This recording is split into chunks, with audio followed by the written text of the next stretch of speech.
But do you have to? I'm literally perpendicular with the table. I'm creating a right angle with Andrew's my been knees. accused of manspreading by many I take women. these accusations very seriously. And I was saying earlier that out of respect for women, I tuck my cock and balls away to make it like a little vagina. A pert vagina.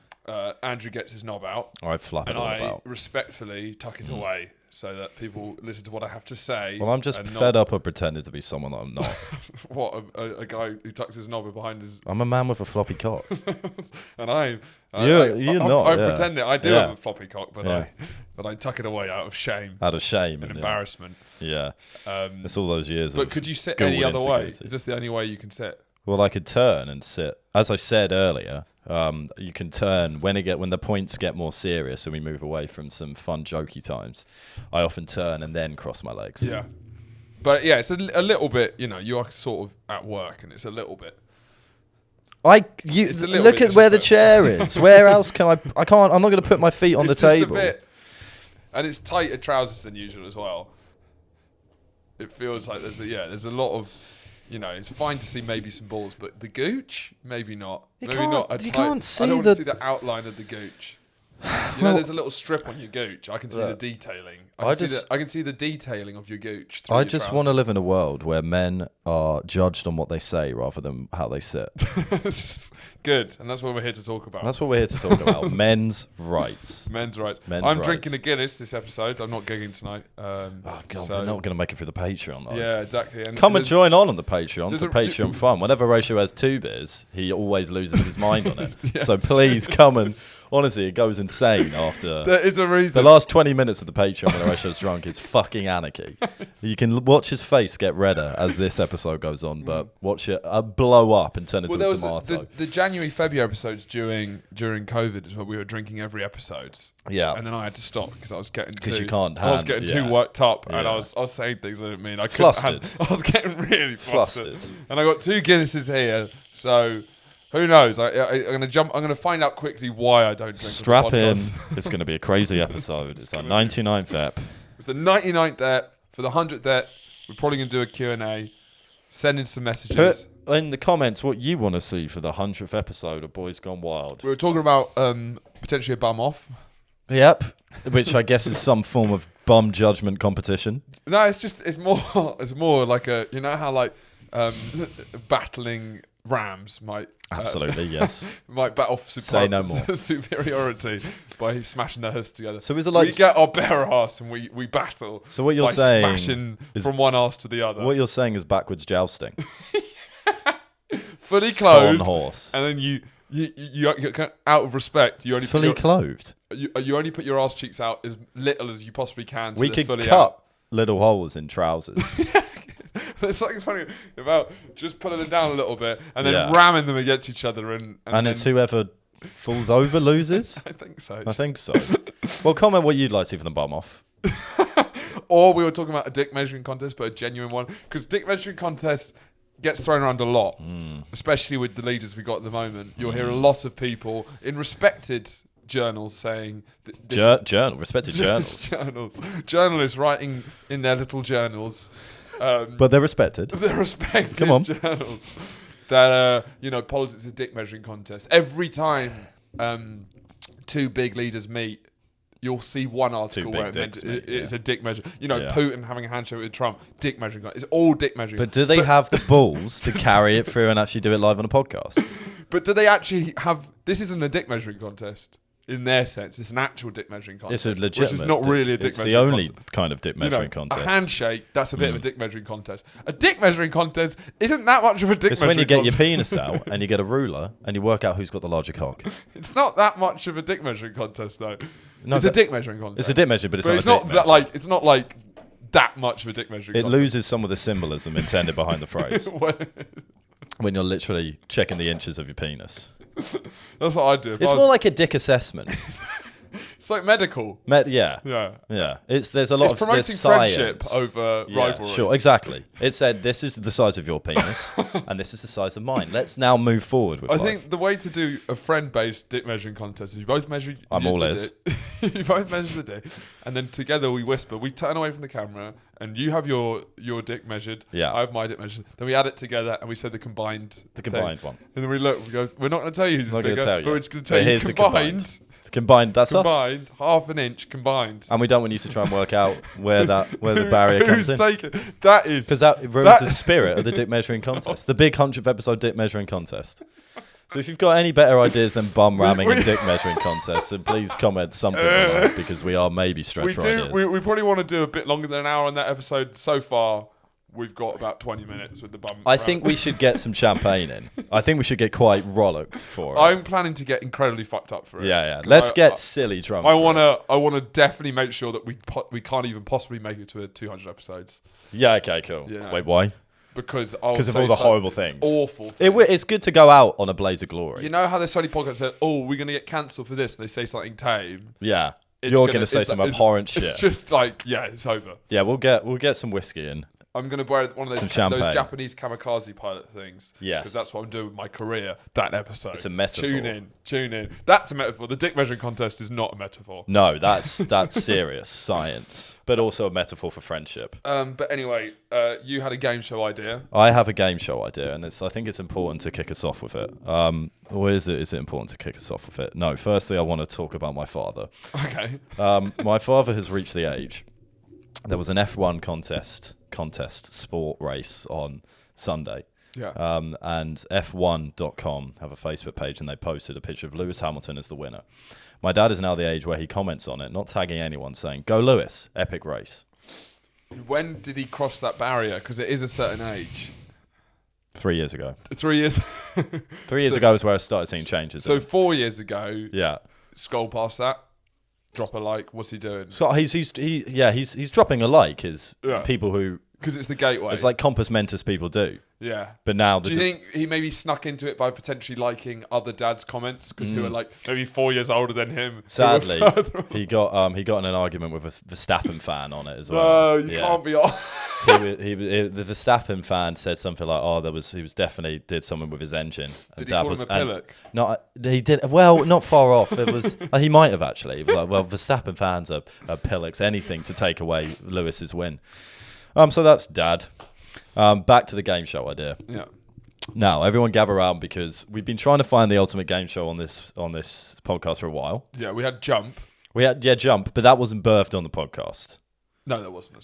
Jump is a great idea, and maybe this is a lot more tame than Jump. So Jump can go. Jump might cut the legs out from underneath the game show. Was that meant to be a pun? No, it wasn't, but that's pretty good. It's a good pun, yeah. Jump would be post-Watershed. I'm not sure if you guys know about Jump, because I think it was Patreon. I don't know. Well, just briefly, Jump... I think it was Patreon. Jump was when... is a game show idea where you're up against another person and there's just a flat floor of concrete, and then you have to choose on like a swimming sport. You can go up. You press a button up. What height you want it, and then you have to jump onto the concrete. The highest person wins. The person who goes the highest and jumps off, no matter if they die or what.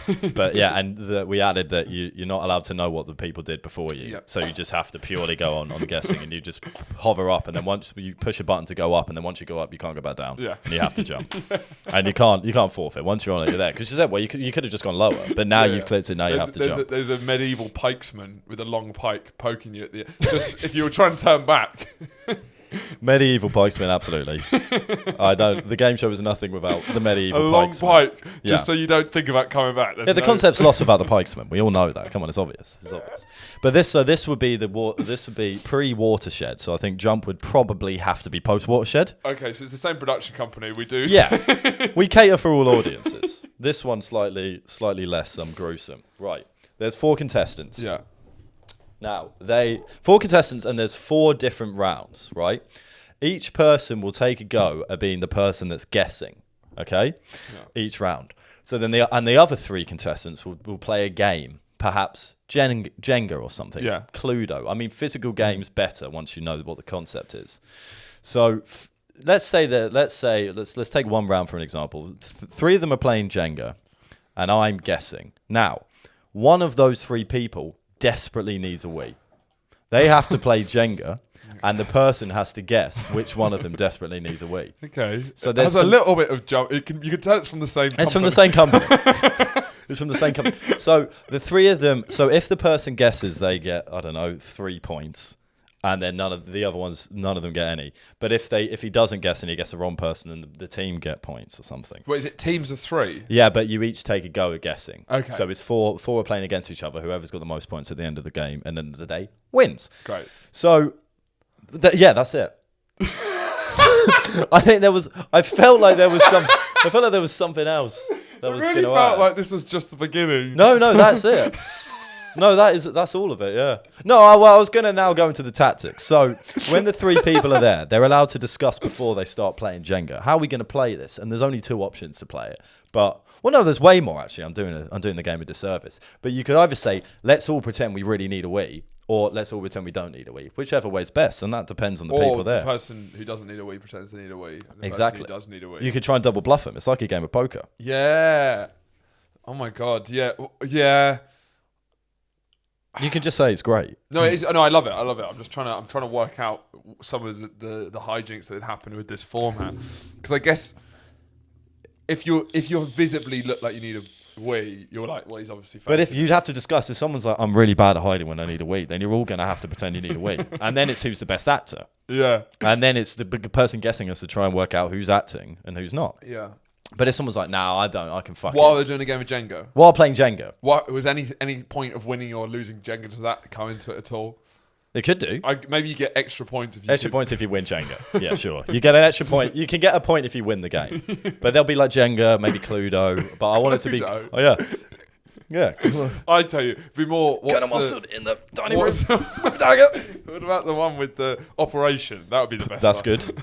Operation great. You see, there's any kind of board game. It could go physical. You could have, I don't know. You could play jump. You could play jump. But one of them needs a Wii a lot. Yeah. That's great. Yeah. I really like that. So if anyone is, I don't know, a production person and wants to invest. They are constantly looking for new ideas, and you can make it. I would genuinely love to, like, unnamed, like, make a TV show. Just like give them the idea and then do nothing to and get paid. Get paid money. Well, I think that would be a great, like, how you would tune in for that shit every week. What?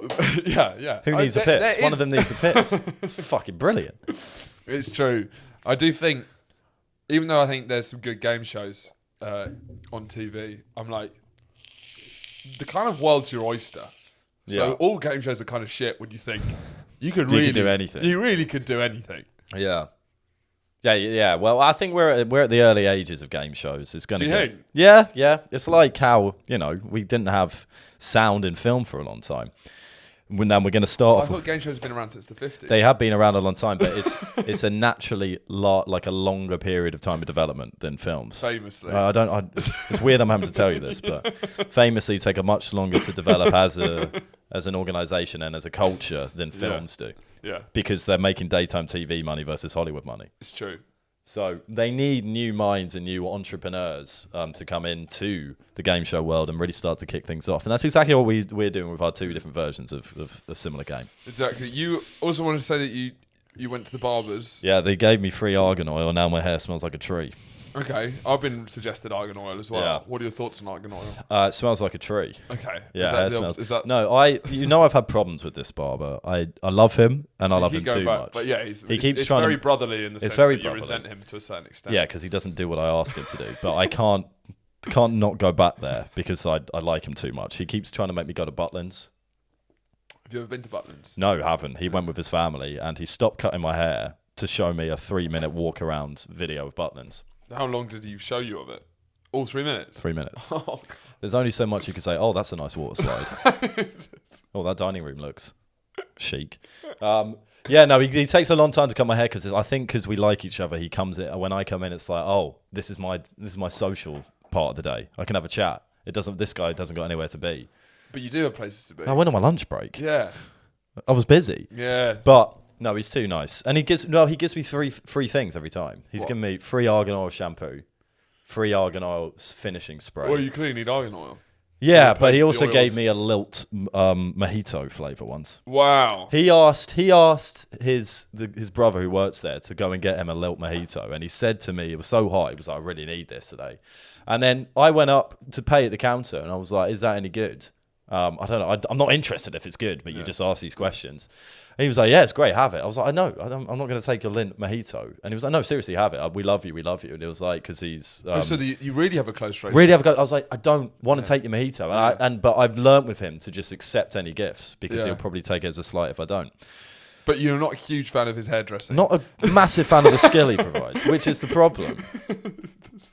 He's given me... I mean, he's kind of hit or miss. This one's all right. This one's good. He fucked up once. It is more lesbian-y than usual. No, it's not. That's unfair. Look, I'm going to accept... It's a bad thing. It is a bad thing. It's a bad thing.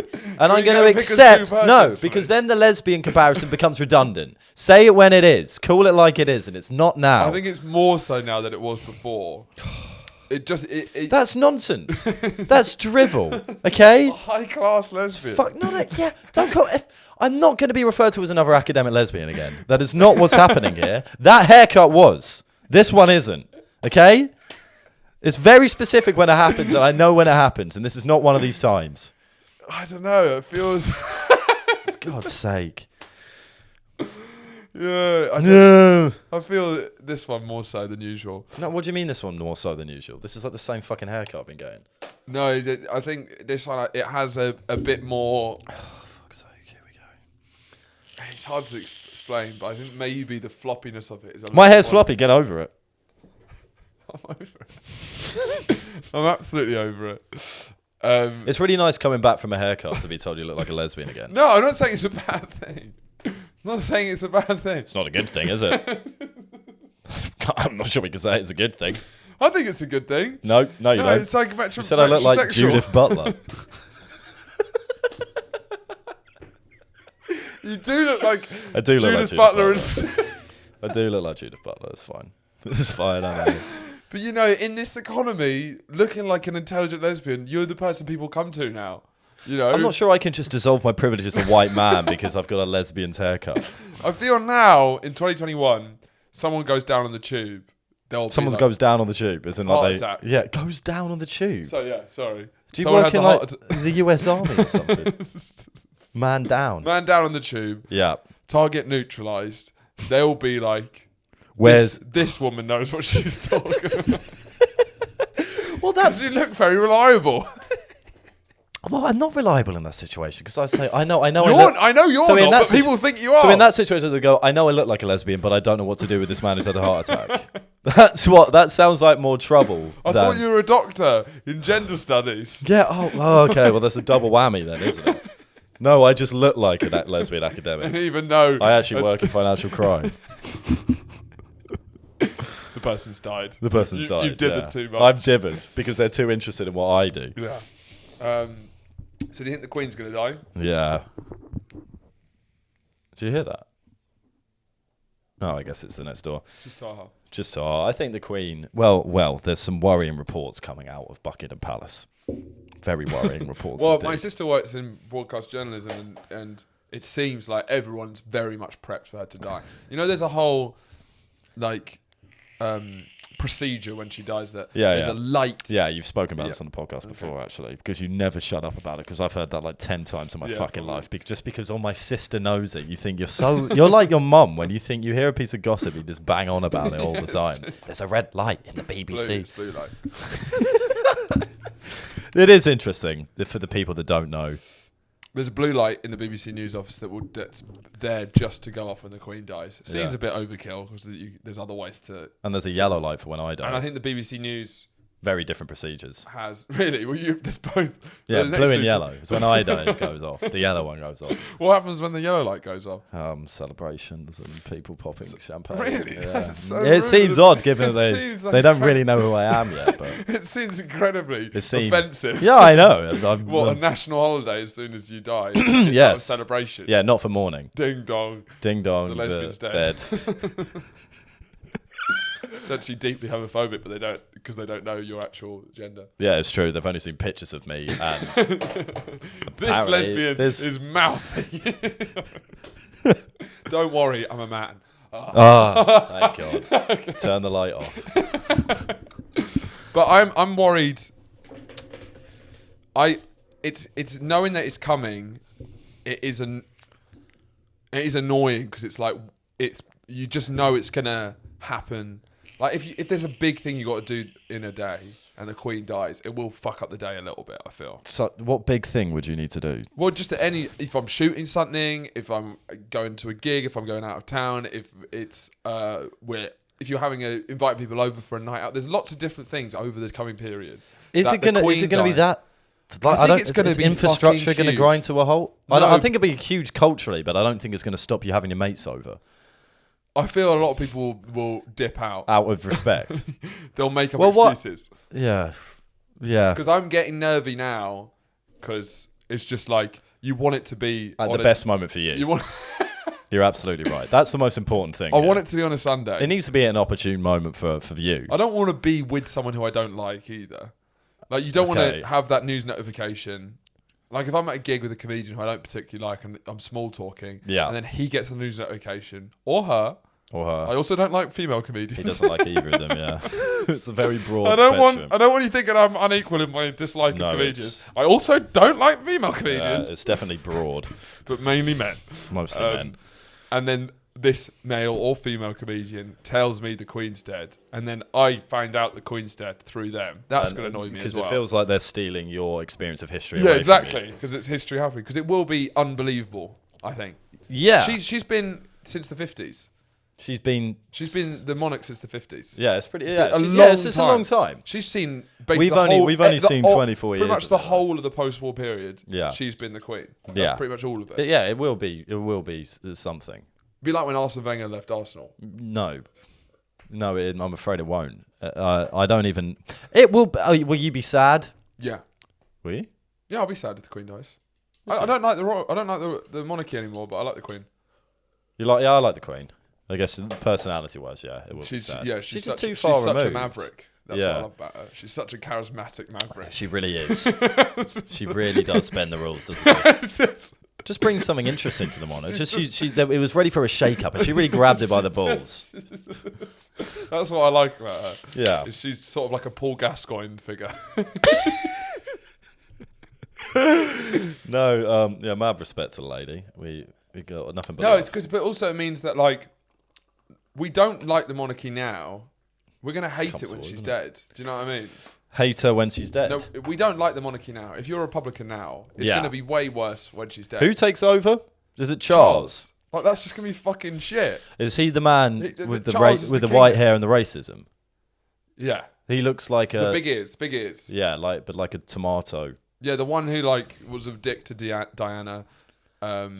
But he was her husband. And then he always liked the thing with Camilla Parker Bowles. Yeah, Camilla's going to be queen. It's just not going to be ideal. Yeah, it doesn't matter. No. It's the same diff, business as usual, isn't it? I don't think there's going to be that much change. God save the king.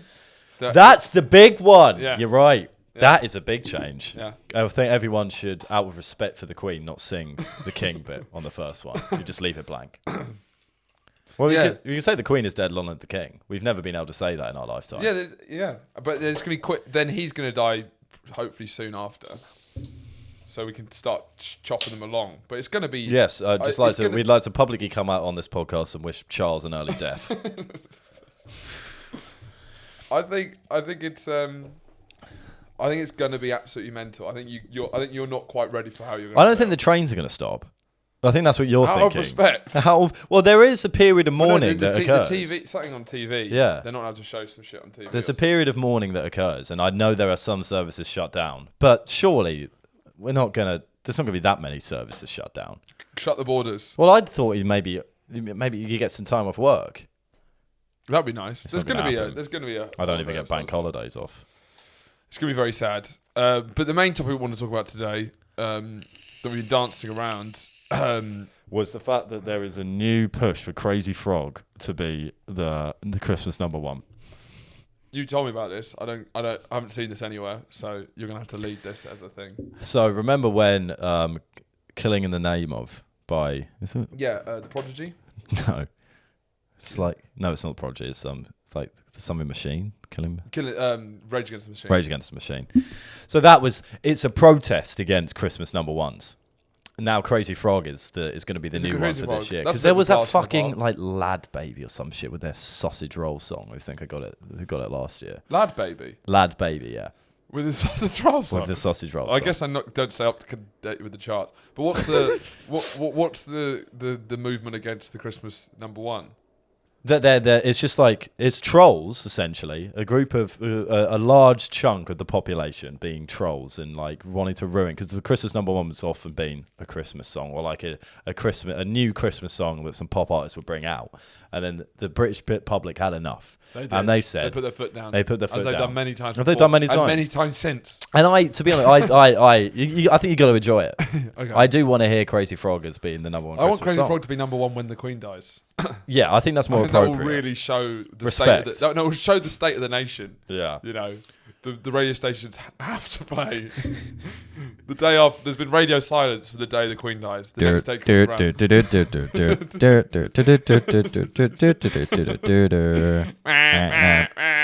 But I think this goes into a wider point of. Here we go. Strap yourselves in. Let's widen that point, baby. Now, Christmas coming early. There's way too much discussion about everyone. You're like, oh, people put their Christmas decorations up. It's November. Get out in the garden. That kind of shit. Get out of my garden. Honestly, it's trespassing. Get out of my garden. So there's, that's overdone. But where I feel like it's the worst overdone place is in the workplace. Now, I work from home, so I've never met my colleagues. the modern if you want to put it bleakly, that's the truth. But we're doing a Christmas party, right? There's a Christmas party. We get 2 hours out of our schedule to have a nice Christmas party with just my team. Okay, so there's like 15 of us. Yeah. We've been emoji reacting to which Christmas ideas we like the most to do. Okay. There isn't an option to not do any of them, but you have to do something. You have to do something. So Would you have emoji reacted? Do nothing. Do nothing. Like, yeah, that's it. Wow, perfect. Unbelievable. Let's not. So, at work, we get 15 minutes scheduled twice a week now sometimes to go into a hangout. I'm sure many people from work for home will understand this experience. So relatable. You go in a Google Hangout and it's just a time to socialize because you don't work in an office. So it's basically like your water cooler time, except you don't know the people and you've got nothing to say to each other. So it sounds like absolute hell to me. It sounds like a dystopian nightmare. Doing anything nice this weekend? Oh, God, but that for 2 hours. And there's one reoccurring joke because one person's always getting married and they're always having a nightmare with the organisation. Was that always that? Always. There's always one person, and that's just what you can talk about. And then all people talk about is like the Christmas social, because that's the only thing we have in common. Christmas hamper by the company. That's something I can't disclose. Are you sent no, I don't drinks or anything? I don't know. It's not Christmas yet. Well, I can imagine that's kind of the part of the. They'd probably want to they'd send out maybe a bottle of something. Maybe. That seems like something they'd do. I bet they'll do something like that. Yeah, maybe. Or send out like a little Christmas box. Maybe. For you to put it on a Santa hat, drink a glass of wine. What, for the social? Yeah. No, yeah. Have you ever done anything like this before? Have you ever spoken to this team before? Yeah. As I say, I do 15 minutes twice a week. Now, I don't say anything. I turn my camera and my mic off. Yeah, good. Strong silence type. It's like, no, I'm not interested in anything that's happening, I'm afraid. That's what I'd like to... anyone is? No, because they've asked me once, what are you up to in the weekend? And I was just like, I'm nothing. None of your business. I didn't say that because I think that's You just awkwardly said nothing. Well, nothing. And then I muted myself again. No, it was like you try and you make a quick joke and you get out of there. Basically, you say something silly that's happening, but it's like because it's workplace jokes. Obviously, the bar is very low in general because of the people. You're not with your friends; you're with people you're thrown in together. Yeah. But you've also got to keep it clean. Have you ever crossed the line? I sent cunt to a police officer once. But no. You crossed the line. No, I haven't crossed the line. Yeah. No, I haven't. But, so the top emoji reacted thing is what I'm going to have to do for this Christmas party social with 15 other people on Zoom is gingerbread house decorating. Oh my God. Surely that means baking a gingerbread So you've now got to do that. Source this shit. Yeah. And Christmas jumpers are compulsory. Compulsory has been the word bandied about. I don't own a Christmas jumper. Nor am I buying one. Imagine buying one for it. That. Yeah, it's meant to be like we've all worked hard. Let's relax. Meanwhile, let's relax I'm running around charity shops, desperately trying to find a Christmas jumper so I don't get fired for my lack of following of the rules. No, it's a fucking travesty, and forced socialization is an issue anyway. As soon as you add Christmas into the occasion, it makes it so much worse. Would you want to work in an office over this? Do you think? Maybe. You can become friends with people that you like. When you work from home, you don't have a choice in who you talk to. You have to talk to these people that they just put you in a team with. It's true. You can't meet everyone. I made a very good friend. You can't schmooze with IT. I want to be in the IT guys. Like that's your crew. That's my guys. But I've got no reason to talk to IT. I often just make up a business problem to go into the IT's channel and just try and get some small talk, but it doesn't work. But no, I made a very good friend when I was training in Cardiff for 2 weeks. Don't see him because he lives in fucking Manchester. That's it. But I at least had the choice out of a large amount of people who I like. But then you're online, you're thrown into it, and I, for one, am distressed. Yeah, that is tough. I think a comedian set up a vague Christmas party type thing. That should be nice. With all the comedians? With some comedians, isn't it? It's more. I guess it's tastefully ironic. I guess. Yeah. Because it's comedy, isn't it? A jobs kind of thing, I guess. Like an office party. Yes, Is it themed office party? No, I guess it's just Christmas drinks to collate with your colleagues, if you want to call them that. Yeah. Bookmark boys. Bookmark boys. Ring, ring, ring. Snowbells sing. Who's there? It's Christmas. I was going on a Christmas. No, but we're going to do this. Okay, sorry. Ring, ring. Who's at my house? It's the bookmark man. Who? The bookmark man. The bookmark man. What could the bookmark man possibly want at this hour? Well, you're in luck. Do you read books? Yeah, of course I do. Do you often think, where was the page that I was reading? It's like you're inside my head. And do you often think, I guess I'll probably fold over the... I do. There'll never be a contraption that would able to keep my place in a book other than folding the corner over. Do you often think like, I only read one page a night, so I'm folding every page of a book, a 500-page book. 500-page book. Stalingrad, for example. Yes, I've got a very poor attention span. Yeah, so then that will damage your pages. Do you know what would help that? No, I don't. A thin slice of card. No. Yeah, that you can put as a mark. So when you put it in the book, no, you can open the book back where exactly where you're reading it. What is this, witchcraft? It's a bookmark. It's a book what? A bookmark. And now bookmarks have been around for a while. They've been around. No. They were around before books. How have I missed this advance in technology? A little known bit of fact is bookmarks were invented before books. That's how books were invented. Someone made a bookmark and said this would be great to put in a book. Sorcery. What's a book? What's a book? Oh, well, let's make it. Oh, let's make one. That's the story, but that's a side point. Anyway, sorry, sir. That's okay. I'm actually a lady in this. Sorry, Mrs. Ma'am. Mrs. Man. Ma'am. Mrs. Man. Ma'am. 2 A's. Mrs. Ma'am. Yes. Mrs. Ma'am.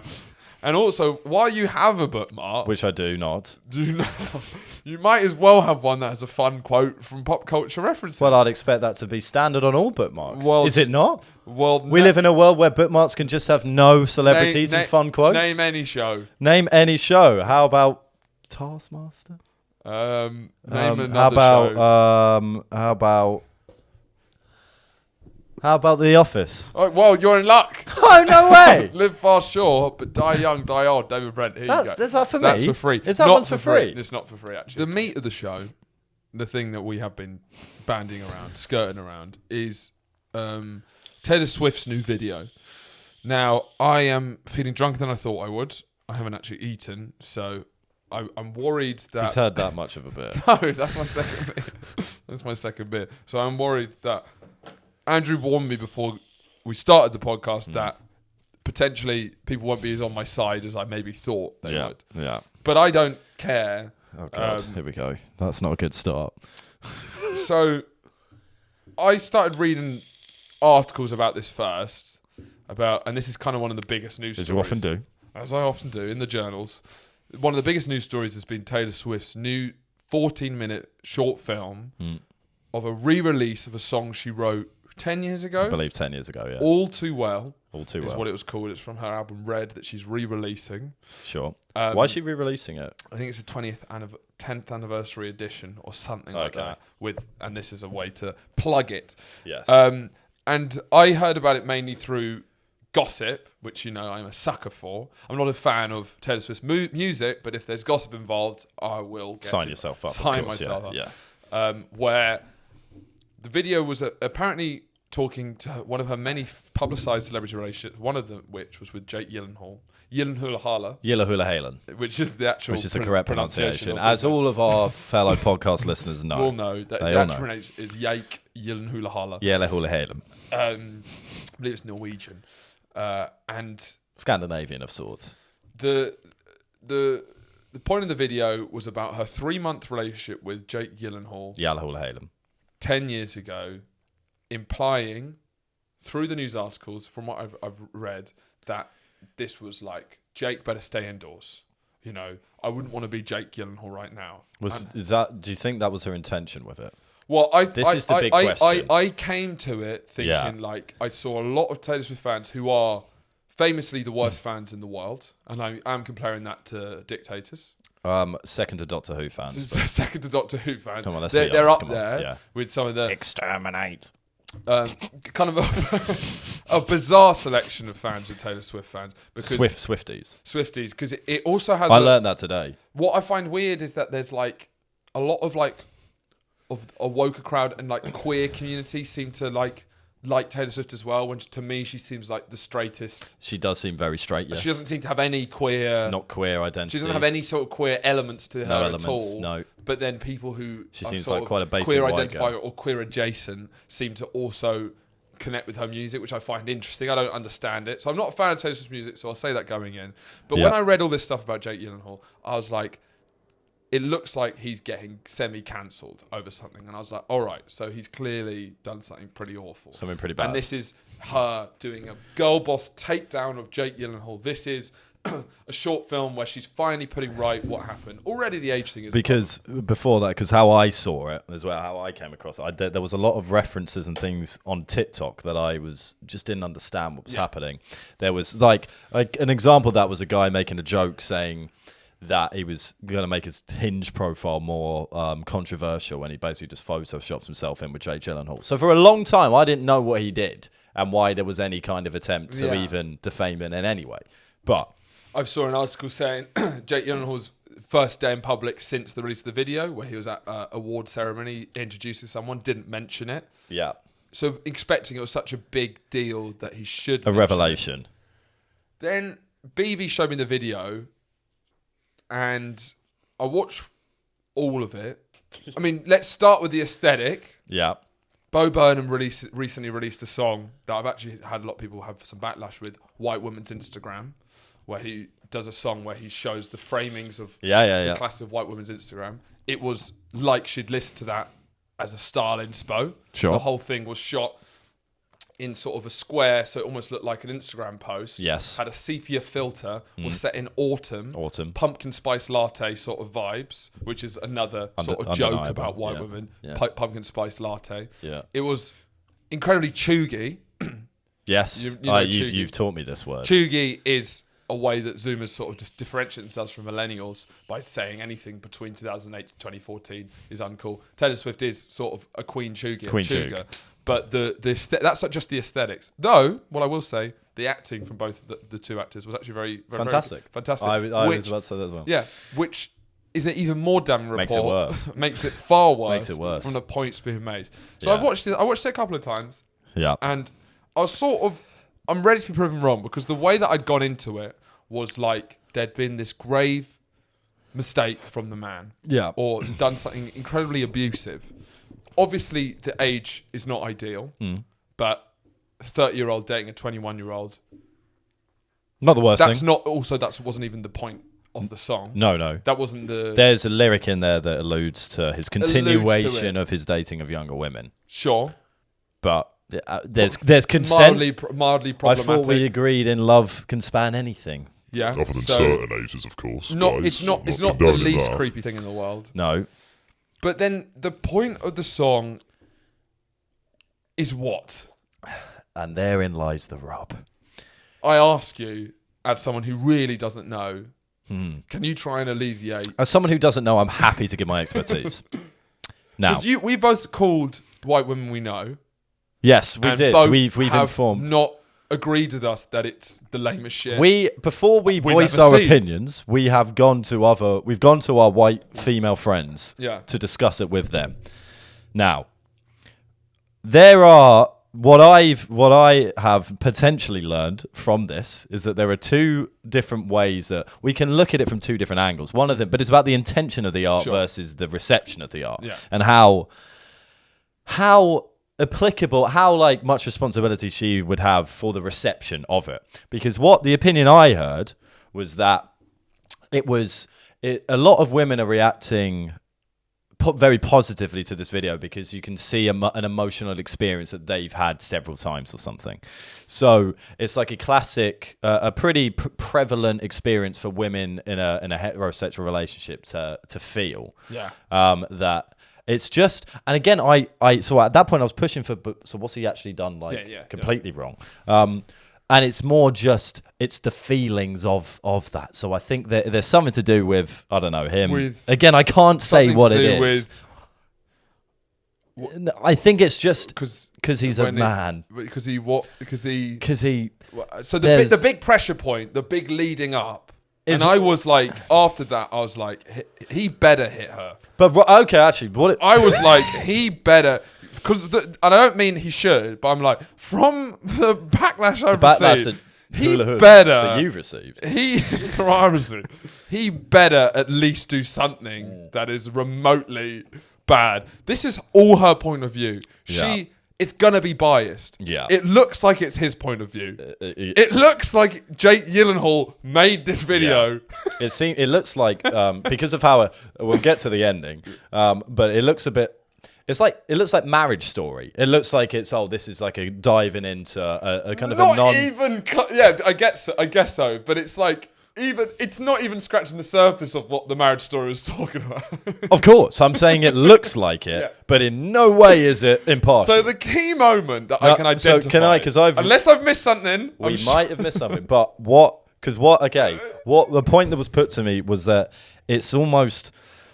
So all of the things that she's going through in the video and stuff, and how she's acting, and then what happens afterwards, and her being like, because a lot of it is Taylor. So it looks like she's saying, "Aren't I so great? I was the best thing that he ever had, and he was in Nightcrawler." Hold on. So the point I heard that it can feel like this is just an analysis, like an emotional representation of how girls, I guess, feel. After a breakup, when you want it to feel like that. So it's maybe more of a wish expression rather than a literal retelling of exactly what happened. That's one thing. I was like, okay, maybe. Part of the problem is, so that's talking to a level-headed person who doesn't actually think Jake Gyllenhaal did anything bad, basically. Okay. Yeah. That was the person I was talking to's opinion. That she doesn't think Jake didn't do anything bad, and nor did he come off that badly in that representation. Of course he didn't. But then you get your nutcases online who go, cancel the cunt!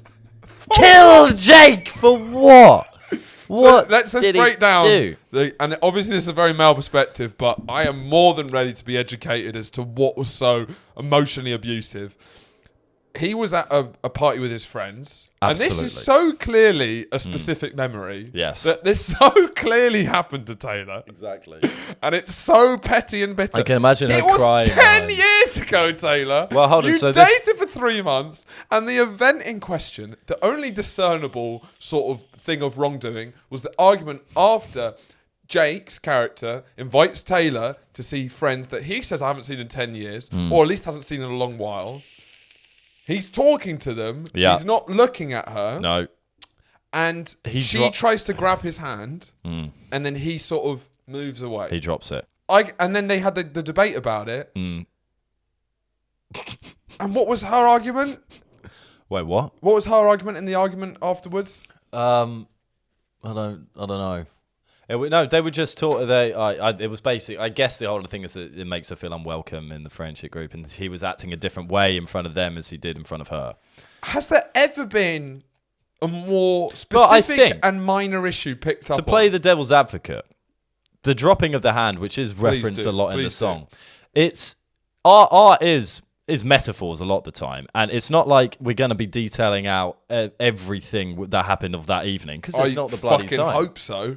Because I fucking hope it's a metaphor. There's not the time. Better be a metaphor. So it can be the dropping of the hand acts more as a symbolism for how he was acting differently in front, and like changed how he was with her, maybe treating her less in front of her friends than with her.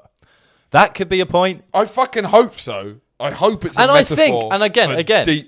I mean, in the 3 months that they dated 10 years ago, I hope he squeezed in a lot more emotional abuse. Personally, I hope he emotionally abused a lot more, because otherwise, I don't think I've ever seen a bigger display of narcissism than Taylor Swift really is. And the best thing you've ever had was one of the lyrics she's had. Do you not know how you come across, Taylor? Obviously, people that haven't seemed to have taken this the way they should have taken this, which is like, oh my God, this woman is severely ill with proper narcissistic personality disorder. If you're trying to write a 14-minute song, the arrogance to make a 14-minute song, like it's fucking Stairway to Heaven or whatever, this epic, trying to make it into this giant short, this big event. And it's all about the specifics of one of your Hollywood relationships where your boyfriend of 3 months, 10 years ago, wasn't great to you when you're seeing his friends. But that is what she does. And then...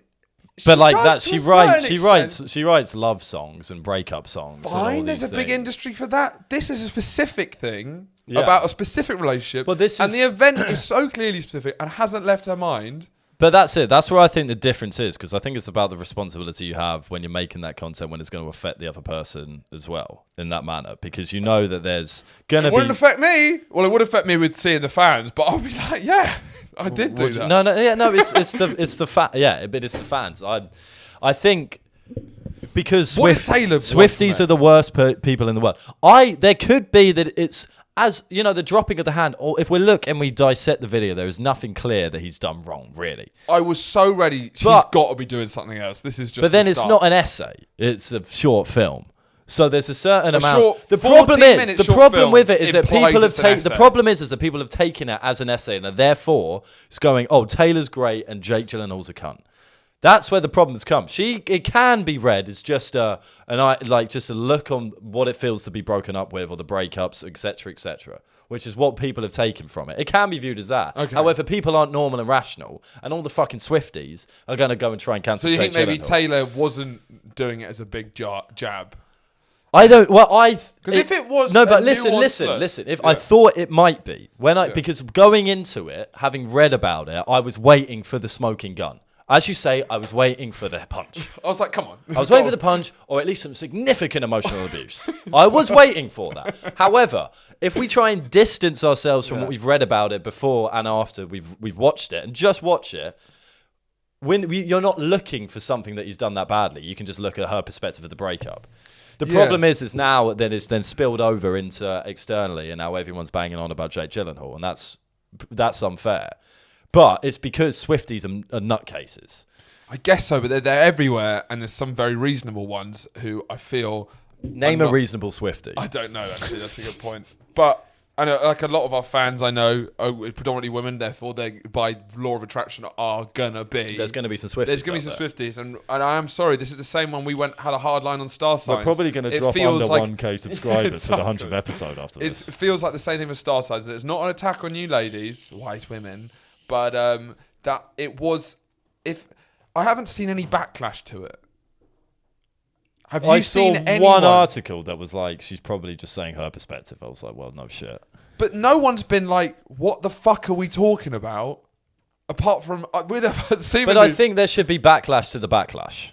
There should be backlash to the backlash. I think now that I've thought about it more, the video in itself, I think we're too governed by how it's been presented from the media and also people wanting to stoke the fire, and also just people who are blindly in love with Taylor Swift and therefore thinks that because Jake Gyllenhaal, because their relationship didn't work out, he's a psycho cunt who needs to be cancelled.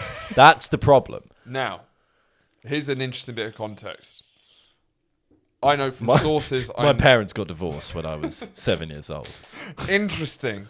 What now? How do we feel about it? Okay, so I've heard from sources I must protect, but reliable, who worked in the theatre as a sort of assistant to the stars, so like top actors.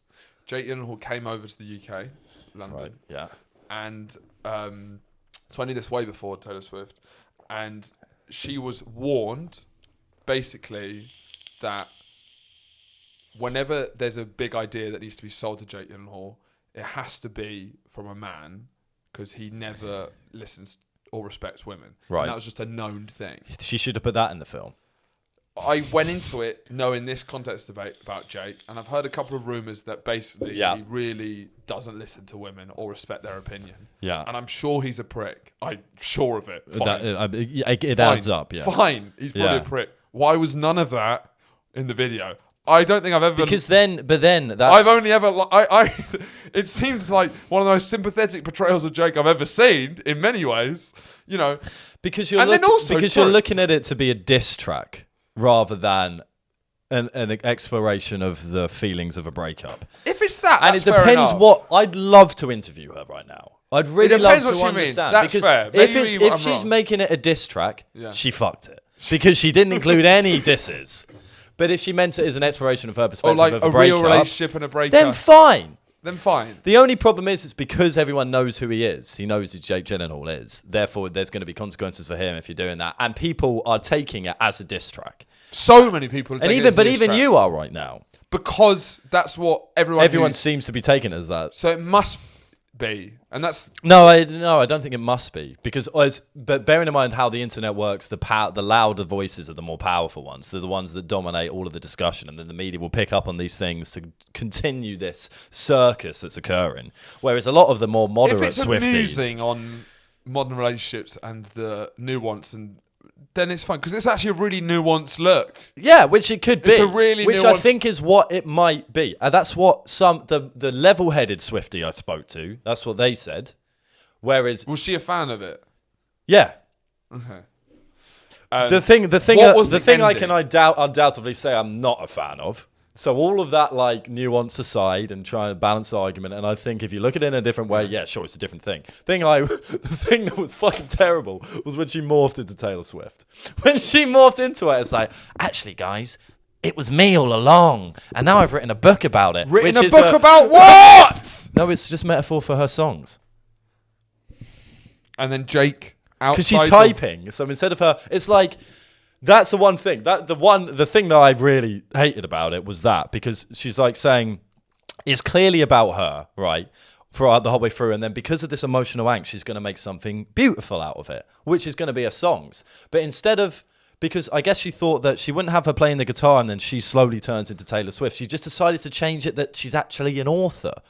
Why make that decision? Just get her playing the guitar. Yeah, and also, or get someone else playing you. Or just don't morph into Taylor Swift. Just keep it with the actress. Don't bring yourself into it like that. Who did a great performance once again. I want to lay down that she was fantastic. Clearly a lot of talent in that. Unbelievable, yeah. But it's true.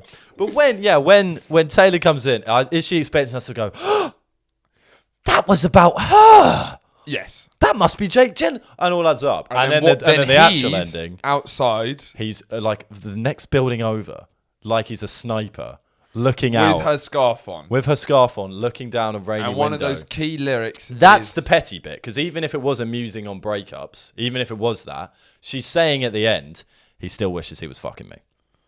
Because she has severe narcissistic personality disorder that has permeated into the culture and has been normalised as a moral virtue, and it makes me sick. It makes me ill, Andrew. It does. It makes me feel queasy. I know. It makes me want to have a full fat Coca-Cola and maybe some salt crackers to cool down my tummy because I'm feeling so damn sick. I can't even go to school today. Yeah, and I think the way that a lot of people have related to this video does come from them also feeling like it's so inspiring, someone making huge pop art about incredibly minor discrepancies in like, their relationships. It's like your girlfriend doesn't turn the dishwasher on, and you just think, I wish I could write a hit song about this. 14-minute short I film. wish I could write a hit song. This me. If I was better at guitar, there's a couple of things, I'd definitely write about the little emotional abuses. But then he's been accused of gaslighting. That's been something. And you recently saw, I actually bought a ticket to force you to go see it. It's pay you back, actually. Alfie Brown. Brilliant. Friend of the show. And he has a great bit in that about gaslighting, where he's like, we use these terms so much that they mean nothing. Can't we just lie anymore? Yeah. And I'm not gaslighting you. I'm just lying to you. Yeah, and I'm sorry to butcher one of his routines. You should definitely go see the show. But you like the Alfie show? Oh, it's fucking fantastic. Is it done? Is it done, or is it still going? It's finished now, but he's going to have another run in January. It was brilliant, absolutely fantastic. One of the best comedy shows I've been to ever. I'm used to go to your fucking tight five, so sloppy five. Sloppy five. No, absolutely fucking fantastic. If you have a chance, go and check it out. It was brilliant. It was fucking fantastic. Great. He did a bit that went close to my heart actually at one point, because he was talking about because he's with Jessie, who is BB's sister. Yeah. He was talking about the messages he receives from Jessie and BB's fans on Instagram, and I also received many messages from Jessie and BB's fans because a lot of them have migrated over to this podcast because of Horatio, and then I also received some of the same. So I really felt I laughed a lot louder than everyone else. You're almost like Michael McIntyre doing the man draw. It's kind of like it was overall. It was a weird, other than a great show. He did a weird bit of like relatable comedy. It felt a bit cheap. No, I definitely laughed. Sexually explicit messages. Yeah, I definitely laughed before a punchline very loudly at that point, which I think you kind of clocked or didn't.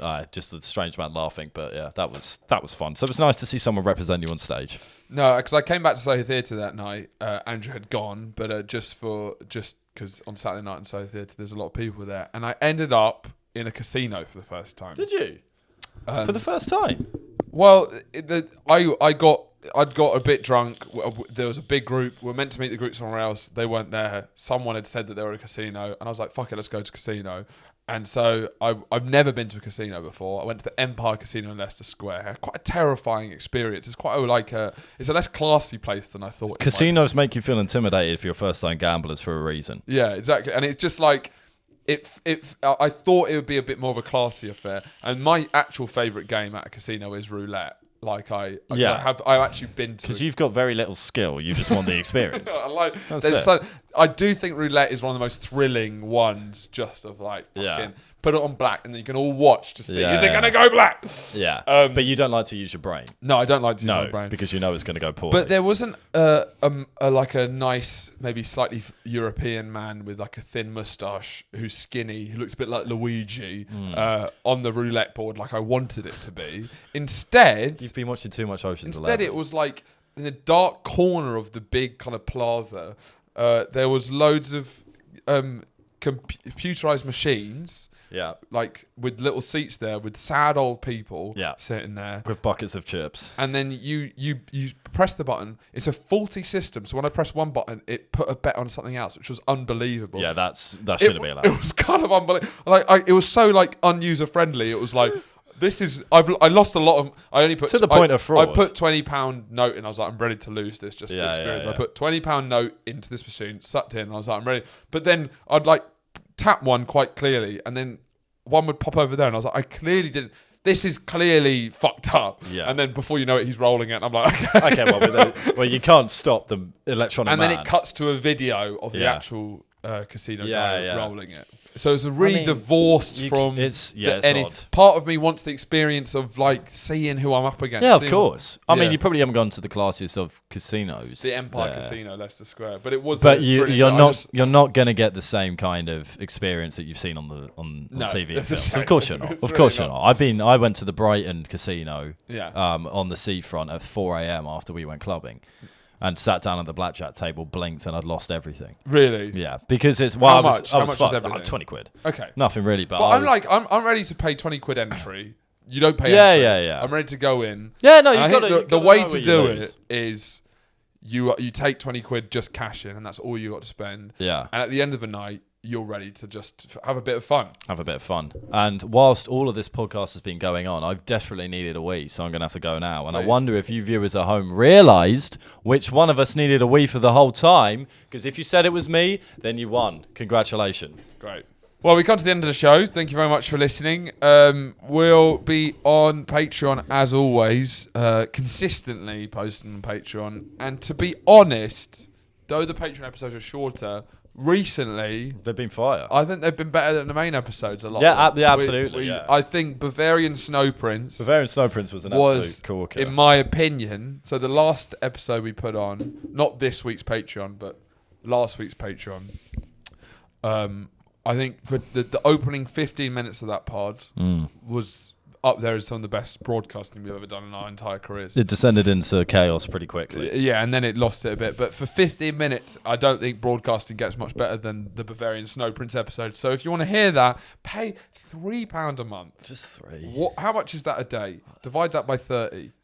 Quick maths. £3 divided by 30. I don't know.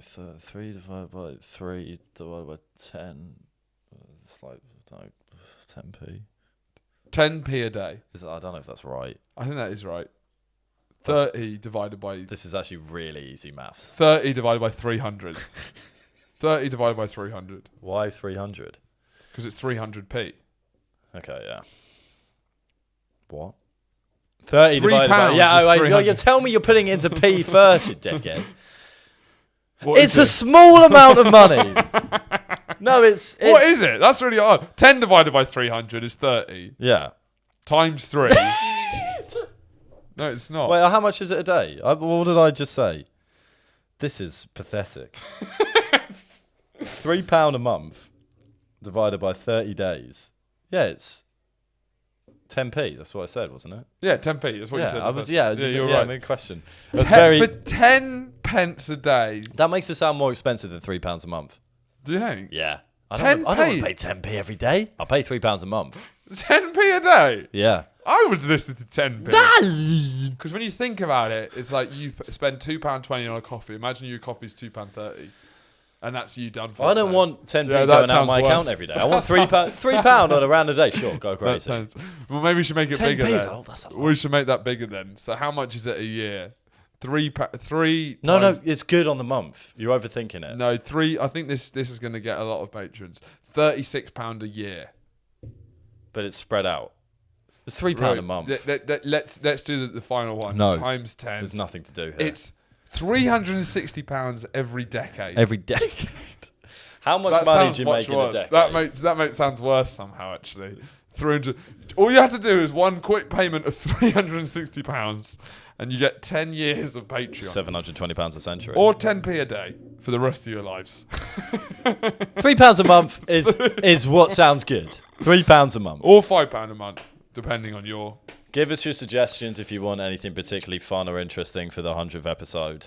But most importantly, stay swanky, stay swave. Keep it swave.